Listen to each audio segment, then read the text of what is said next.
ഞാൻ ഇന്നലെ ഒരു സ്വപ്നം കണ്ടാളിയാ. ഇത് പറഞ്ഞപ്പോഴാണ് ഞാൻ ഒരു സ്വപ്നം കണ്ട് കിടന്നെടുത്തായിരിക്കും. ഞാൻ പഠിച്ച സ്കൂളിൽ ഓച്ചറ HSS അവിടെ മൊത്തം ISS തീവ്രവാദിയാണെങ്കിൽ അങ്ങ് ഹെലികോപ്റ്ററിലും ആട്ടോയിലും ബൈക്കിലും തിരുപ്പിലടിച്ച് കൂളാണെങ്കിൽ വല്ല അങ്ങ് പരഭ്രാന്തിയിലായിരുന്നു. പരിസ്ത്രീനത്തില് പോടെ കൂളാണെങ്കിൽ അങ്ങ് വിഷമ കണ്ടത്തിൽ. തീവ്രവാദിയാണെങ്കിൽ അങ്ങോട്ട് ചാടി ഇറങ്ങിയിട്ട് ആ രണ്ട് പോക്കറ്റിൽ വെടിവെച്ച് തോക്കല്ലടാ വടയടാ കുറെ വട വാരി എറിഞ്ഞടാ.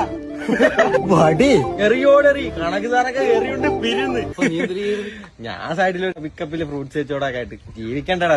ഞാൻ കണ്ട സ്വപ്നം പറഞ്ഞുതരാം, കേള്.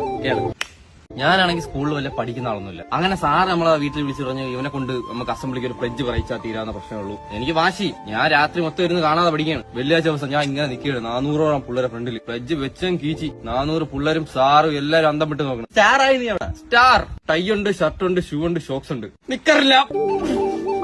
എന്റെ സ്വപ്നം എനിക്ക് കിട്ടി. നമ്മളെ മില്ലിന്റെ അവിടെ നിന്ന് ഞാൻ ഇങ്ങനെ നടന്നു വരുന്നു. പെട്ടെന്ന് ബേക്കുന്ന ഒരു കൊര. ഞാൻ ഇങ്ങനെ തിരിഞ്ഞു നോക്കിയപ്പോ ഒരു പട്ടി കടിക്കാൻ പറഞ്ഞ എന്നെ. അത് സ്വാഭാവികോ. സൈക്കിളും ചവിട്ടി കടിക്കാൻ പറഞ്ഞ ഒരു പട്ടിയെ നീ കാണിച്ചു തന്നാണ്. എന്താന്ന്? ഞാൻ ഓടി. ഞാൻ തിരിഞ്ഞു നോക്കിയോ പട്ടിയുടെ സൈക്കിളിന്റെ ചെയിൻ കക്കി. പട്ടി ഒന്ന് വീണ് നമ്മളെ വീട്ടിലെ മിക്സിയിൽ. ഞാൻ ജ്യൂസ് അങ്ങ് അടിച്ച് കുടിച്ച്. അയ്യോ, ഇല്ലെങ്കിൽ അവൻ കിങ് കോങ്ങിന് പേ നോക്കിയ കാര്യം പറയും.